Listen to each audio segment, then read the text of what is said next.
Welcome to our 3 o'clock feeding of God's Word. Our time is 8:41 p.m. But again, it's a privilege for us that we can hear the Word of the Lord tonight. And let us honor Him by listening to His wonderful words. And we know that just like the Lord Jesus Christ, when He came on earth, He just worked hard and He finished all the works that the Father the Father wants Him to accomplish. Even in dying on the cross, He did it. And while He was on earth, He kept on working, sharing, teaching, preaching the word of the Lord. So hopefully that you can join with me tonight by studying God's word. But before that, I would like to offer you a song entitled Word for the Night is Coming. It's a very nice message of the song. Word for the Night is Coming, according to John chapter 9. I think verse number 5. It's word. I will read this before I sing the song. This song. John 9, verse 5. The Bible says, verse 4, I must work the works of Him that sent me, while it is day. The night cometh, when no man can work. Work for the night is coming. Work for the night is coming. Work through the morning hours. Work while the dew is sparkling. Work mid springing flowers. Work while the day grows brighter under the glowing sun. Work for the night is coming, when man's work is done. Work for the night is coming, work through the sunny noon. Fill bright its hours with labor, praise comes sure and soon. Give every flying minute something to keep in store. Work for the night is coming, when man works no more. Work for the night is coming, under the sunset skies. While their bright tints are glowing, work for daylight flies. Work till the last beam fadeth to shine no more. Work while the night is darkening, when man's work is o'er. It's a very nice song from Hymnal. Work for the night is coming. So as long as we have time to work the business of the Lord, especially in spreading the gospel, sharing the gospel, then let's do it for the glory of God. Brothers and sisters, let us study tonight about the sounds of faith. And the passage that we are going to read, 1 Thessalonians chapter 1. I'll be reading to you verse 7 down to verse number 10. Okay, and the Bible says, so that you were in samples to all that believe in Macedonia and Achaia.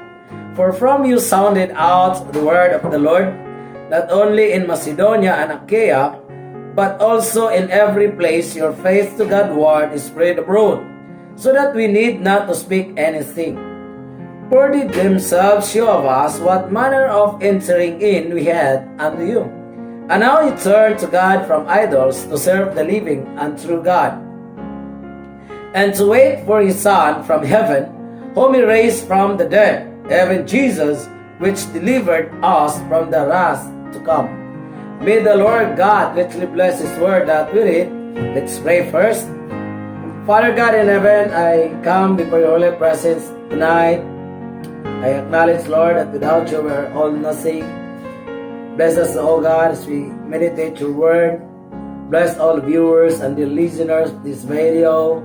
And I pray, Father, even for our leaders, our President Duterte, our Vice President Robredo, and all the Senate members and the Congress members of the Congress, Lord. I pray that you will be with them, all of them, Lord God, as they lead our country. And I pray for our governor here in Davao del Sur. I pray for Gov. Mark Cagas. I pray also for Vice Gov. John Tracy Cagas and the board members. I pray for board member Erwin Llanos, Lord. And I pray also for board member Lanier, and also, Lord God, board member Vic Kadungog, Lord God, and all the board members in our province, the 1st District and 2nd District. I pray also, O God, for our mayor here in Banzalan, Mayor Lynn Sardi, Vice Mayor Jean Plata, and all the councilors. We are saddened with the news, Lord God, about our beloved councilor here in Banzalan, who is with you now, Lord. And I pray, Father, for the bereaved family, that you will comfort them. As human as we are, Lord God, we are in sorrow. We feel sadness for the loss of our loved ones. But we know, Lord God, that you are our comforter. You are the best comforter at all times. Even, Lord God, in this time of losing someone, Lord God, I pray that your presence will be upon them. Lord God, I pray also for our frontliners, Lord God, in our province, Lord. Bless Colonel Alberto Pilocas, Lord God. Bless him. And our provincial director, Lord God. I pray also for Sir Latayada, Lord. Ma'am Latayada. I pray, Lord God, for Sir Makarampat, Lord God, in PIO, and all the personnel of PIO, Lord God. I pray for Sir Aquino, Lord God, in First Company. I pray also for Sir Varuna in Kiblawan, Lord God, the Chief of Kiblawan. I pray also for Sir Ipong, Lord God, our Chief of Police here in Banzalan. Bless him, Lord God, and all the troops of Banzalan. I pray, Father, for Sir Odalvi, Sir Zata, Sir Igay Navarro, Lord God, my squad here, Banzalan, squad number 68. I pray, Father, for Sir Nirona, Sir Kaga, Sir Yeso, Sir Biso, Lord God, Maminday, Mambiglay, and also to all every personnel here in Banzalan. I pray for Sir Richard and Sir Ligo, Lord God, and all the personnel of 11 Offer. Father, I pray also for firefighters. I pray for Mampay, Sir Yanyan, and all the household of Sulaiman family. I pray for Sir Alan Panilio, our farm marshal. I pray for Sergeant, Ma'am Ma'am Bibing, Lord God, Sir Ryan, all the personnel of the firefighters, Sir Banzalan, Lord. I pray that you will bless all of them. I pray also, Lord God, for Sir Arogo, Lord God, the farm marshal in Sulu. Be with him always and his family. And I pray, Father, for Ma'am Kali, and the household of Kali family. Bless all of them. Bless also Sir Franz, the Jessica, Lord God, Ma'am Bibit, and the whole family of Jessica. I pray for Ma'am Angela, Lord God, Sir John, Elsie, Lemuel, and Junjun, Lord God, of the Philippine Coast Guard. Be with them. Be with them, Lord God, especially in this time of pandemic. Bless also Michael, Lord God, Virginia, Lord, and all the frontliners. I pray that you bless all of them. Be with us tonight as we study the words. Bless also Ma'am Clara Saicon Salinda, Deb Saicon, Ma'am Angie, Lord God, and Sister Gloria. This all I pray in Jesus' name. Amen and amen. Okay, brothers and sisters, let us study about the sounds of faith. And we read 1 Thessalonians chapter 5, verse number 7 to verse number 10. You know, our topics are personification of the passage that we read. So when we say personification, uh, uh, the things that gives life to the non-living things. Okay, so like sounds of faith. So there's the sounds of faith here. Okay, and let's explore about the sounds of faith. How can we hear the sounds of faith in the passage that we read? Okay, number one, we can hear the sounds of faith about save us from the wrath to come. Okay, save us from the wrath to come. Verse number 10.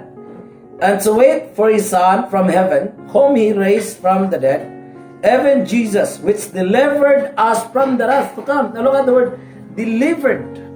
Delivered, in other words, saved. Saved. We are saved from the wrath to come. What is wrath to come? You know,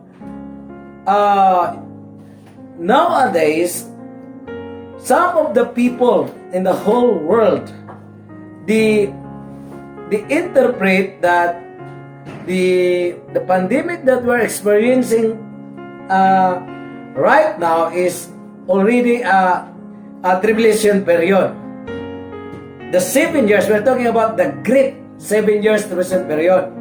And you know, it's not the great 7 years tribulation period. We can say it. We can say that it is tribulation. Yes, when we say tribulation, it's the things that afflicts us. It gives us afflictions, sufferings. So we can say that thing tribulation. But if we talk about great tribulation, it is not great tribulation period. Okay, did you understand that? Because even Apostle Paul, he experienced tribulations. But that tribulations is not the great 7 years tribulation period. So what does it mean, great 7 years tribulation period? That is the time of Antichrist. When Antichrist reign the whole world and control the whole world, that all the people must worship him. And there will be only one leader, one religion, and it's a castless society. And Antichrist will push the mark of the 666 in the right hand or in the forehead. So that's what we call 7 years tribulation period. So that is not the tribulation that being experienced by Paul in Romans. I will read Romans 8. Paul talks about tribulations here, okay, so that you can distinguish about the tribulation, brothers and sisters. Romans chapter 8, verse number,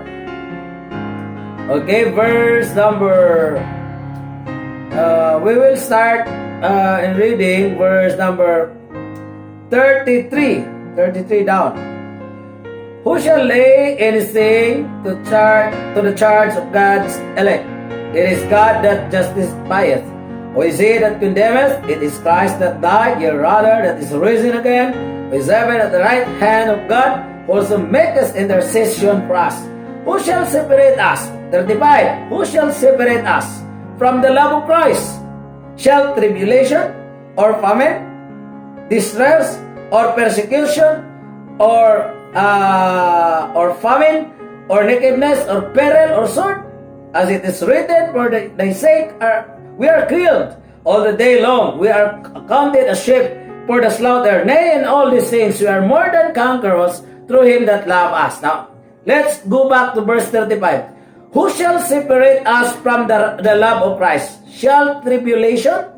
So folks, again, the tribulation of Apostle Paul, being experienced by Apostle Paul in his journey, in his service as an apostle, is not the tribulation, is not the 7 years tribulation period that Antichrist will take control the whole world. Okay, you should distinguish about that. The tribulations that we are experiencing now and the 7 years tribulation period to be controlled by Antichrist in the coming days. So, when we say here, when the Bible says, which delivered us from the wrath to come, so it means there will be rapture from the believers of Christ before Antichrist reign. So what we call this one? Do not be afraid of what is happening in the world. Do not be confused about the explanation or the words of God, the message of God from His holy word. Because there will be rapture first before Antichrist will take control the whole world, marking the people through 666 in their right hands, or in their right hand, or in their forehead. So the Bible is very clear that God, Jesus, will deliver us or will save us. Delivered is, in other words, save. Delivered us or save us from the wrath to come. You know, not only the reign of Antichrist in 7 years period that God saved us, Christ saved us, the Son saved us, because in the very first place, we are saved from the terror in hell. We are saved from the punishment in hell, from the penalty of sin. We are saved from that. So folks, if you are not saved, if you are not saved right now, you should ask this kind of question. If you will die today, where will your soul goes? Where will you go after death? So you have to ask that question. If I die today, where will I go? Where will I go? Can I go to heaven? Or my place or my destination is in hell? So if you are not sure that you will go to heaven and you are not sure that you will go to hell, by the virtue of the scripture, I will tell you, you will go to hell when you die physically. Why? Because you don't know where will you go after death. The Bible is very clear. This is our map. This is our compass. This is the one that will tell us where will we go after death. You will know ahead of time. So, how to know it? How to do it? First, repent your sins before God. Lord, I am a great sinner. Make it serious. Every day I tell this in my message. Because you have to make it serious. Yes, seriously. You have to repent your sins before God, and you will say to God, Lord, I am a great sinner. Lord, please forgive my sins. And second is, believe on the Lord Jesus Christ, that He is the one who died for you. He is the one who paid your sins on the cross of Calvary, so that you will have eternal life. You must believe of what the Lord has done, or what the Lord did on Calvary. Believe on the Lord Jesus Christ. And the third one is, you must open your heart and accept Jesus Christ. Open your heart. Lord, I accept you. Lord, I believe in you. Lord, I open my heart. Jesus, come in to my heart. You have to invite the Lord in your heart. Then folks, when you do that, the Bible is very clear. You are saved from wrath, from the wrath of God. John 3 verse 36. I'll be reading first verse 18, because we can read here about the condemn not and condemn already. Okay, verse 18. He that believeth on Him is not condemned, but he that believeth not is condemned already, because he hath not believed in the name of the only begotten Son of God. So it's just like sentence already and sentence not. Sentence already, sentence not. Condemn already, condemn not. So, the Bible is very transparent. If you don't believe the Lord Jesus Christ as your Lord and Savior, even you have a good life now, even you have so much money, even you have so much positions, even if you have anything in this world, even if you own the whole world, and yet you don't believe on the Lord Jesus Christ. You did not repent your sins before the Lord. You don't accept Him as your Lord and Savior. The Bible says, this is not my words. This is the Bible's word, or the Scripture's statement, that the Bible says, he that believeth on Him is not condemned. In other words, he that believeth on Him is not sentenced. Is not being sentenced. But, there's a conjunction, but he that believeth not, is condemned already. My question is, when will be the time that a person will believe in Christ? When will be the time? When a person is alive or a person is dead? Is the person being dead able to believe on God, able to believe on Christ, able to repent his sin, able to accept Jesus Christ? I don't think so that he's able to do that when he died. Folks, the chance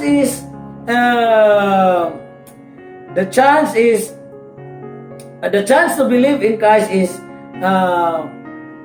all the time. As long as we are alive, it's a chance for us to believe on the Lord Jesus Christ. So in verse 36, he that believeth on the Son, okay, take note, he that believeth on the Son hath everlasting life. He that believeth on the Son hath everlasting life, and he that believeth not the Son. Okay, you see this? There's a person who believes, and there's a person who believes not.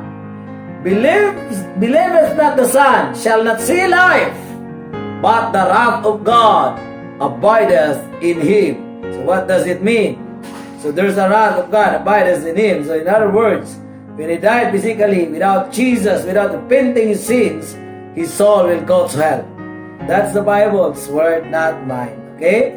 So save us from the wrath to come. And even from the wrath to come, when Antichrist take control the whole world, marking the people through 666 in their right hand and in their foreheads.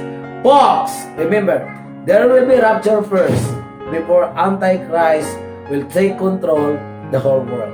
Okay, that's number one. Number two, serve the living and true God. You see the sounds of faith here in 1 Thessalonians. They serve the living and true God. Because they believe in God. Yes, of course, if they don't believe in Christ, then they will not serve the true and living God. Okay, look at verse 9.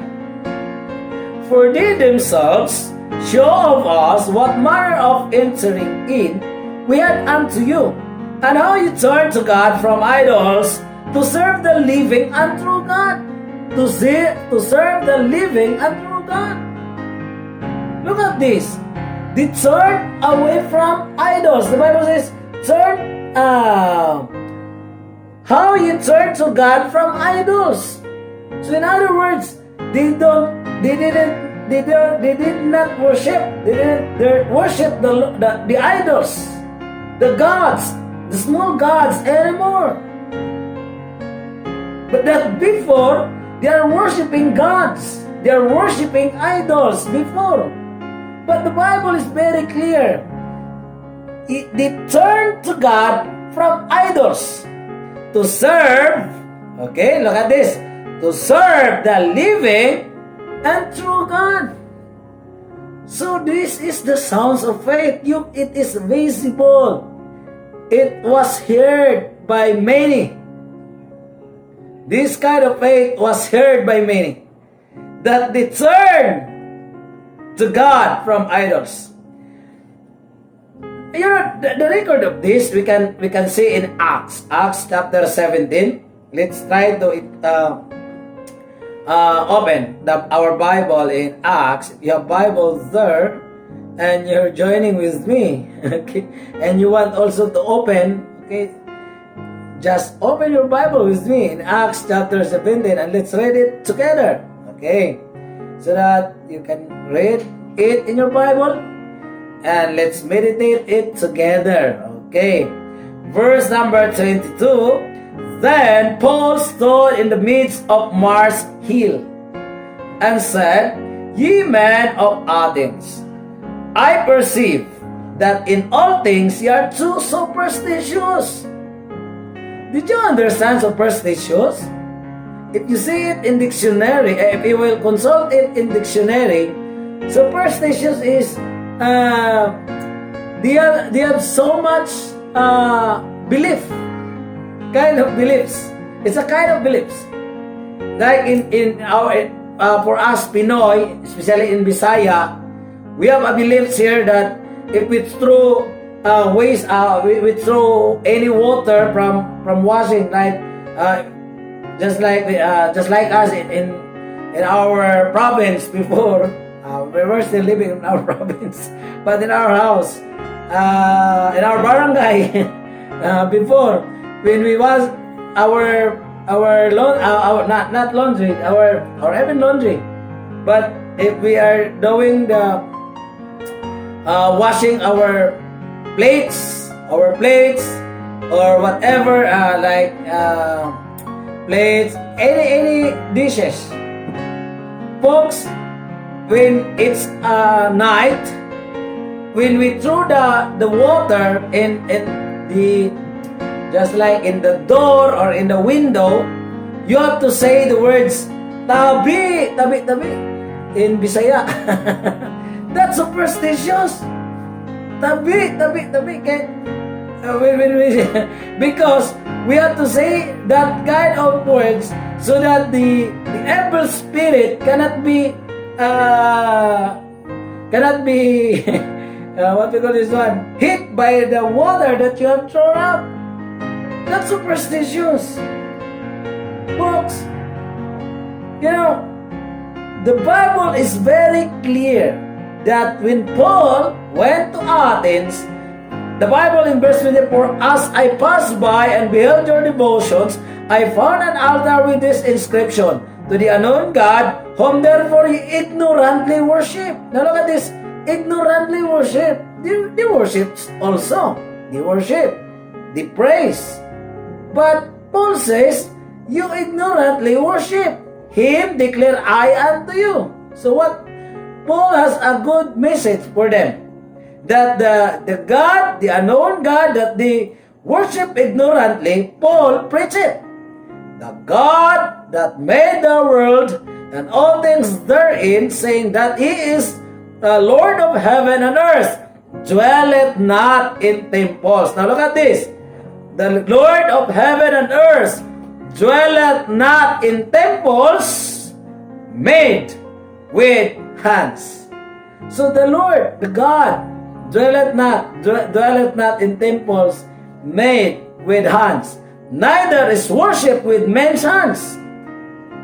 Neither is worship with men's hands, as though he needed anything, saying that he giveth to all life and breath and all things. So brothers, look at the sounds of faith of these people in Macedonia and in Achaia, in Athens. They serve the living and true God because they believe on the Lord Jesus Christ. Folks, maybe it's time for us to reflect. Just reflect. Be fair. Be fair to yourself. Be fair to your heart. Be fair to God. Be fair to God. You just reflect without thinking about whatever a negative thought. Just be fair. Try to be fair. Try to be fair with yourself. Try to be fair with your God. And reflect. Meditate. Because in the Bible you can see that there are many gods, but there is only one God. So, we read a while ago that they ignorantly worship to the unknown God. So the reason why Paul preached to them that the unknown God is the one who made the heavens and the earth. The Lord of heavens and earth dwelleth not in the temple. So you cannot see gods in any human's temple made by human hands. Okay? Because our God is living and true God. Try to reflect that and be fair with your God and be fair with yourself. Okay? I I share this without any offense or any attacking to someone else, someone out there, but I'm just fairly sharing the scriptures about this. You can read this, okay? You can read this passage that deserve the living and true God. And you can reflect also in Acts chapter 17, verses 22 to 25, and try to meditate that words and be fair with yourself and be fair to your God. Okay, last, spread abroad. Look at the sounds of faith. The sounds of faith is being spread abroad. Spread abroad. Verse 7 and 8. So that she were examples. So they were examples. They were modeled. They became a pattern to others. All. They were examples, that she were examples to all that believe in Macedonia and Achaia. For from you sounded out the word of the Lord. Sounded out of the Lord only in Macedonia and Achaia, but also in every place your faith to Godward is spread abroad, so that we need not to speak anything. Okay? You see this? That it's a good, it's an advantage for the apostles of God, that the apostles of God needs not to speak anything, because their faith sounded abroad to all Macedonia. So, but the question for us, brothers and sisters, tonight, is your faith spread abroad? It means spread to others. Others see your faith in God. Let others see Jesus in you. Let others see your faith in you. Be an example to your faith. Be an example of faith to others. Be an example of a Christian life or a believer of Christ to others. Be an example. Let your faith sounds, okay? And spread abroad, spread to others, so that others may know that you have God, you have Jesus, you have the Lord in your heart. Okay? So, hopefully and prayerfully that you've learned another lesson tonight. Just remember the SSS PowerPoints. Okay? SSS. In our country, here in the Philippines, we have SSS company, Social Security System. So it's easy for you to remember because we have that company, SSS, or GOCC, government-owned service corporation, GOCC, government-owned controlled corporation. Okay, so save us from the wrath to come, serve the living and true God, spread abroad. So hopefully, brothers, and again, I wrote the lesson beside of my video. You can review this and try to meditate even without me. Just meditate the lesson with God, you and your God, okay, and reflect on it. Okay, so hopefully that it gives a blessing to all of you. Let's pray. Father God in heaven, bless all the listeners and the viewers, Lord. Thank you for loving them. They are so special to you. They are loved by you, Lord God. And we are valuable in your eyes. So Lord, I pray that you will cover us with your blood and be with us, Lord, day by day. In Jesus' name, amen and amen. If you are new in this channel, just click the notification bell or press on the subscribe button for more upcoming videos to feed your soul. Thank you. God bless. Bye.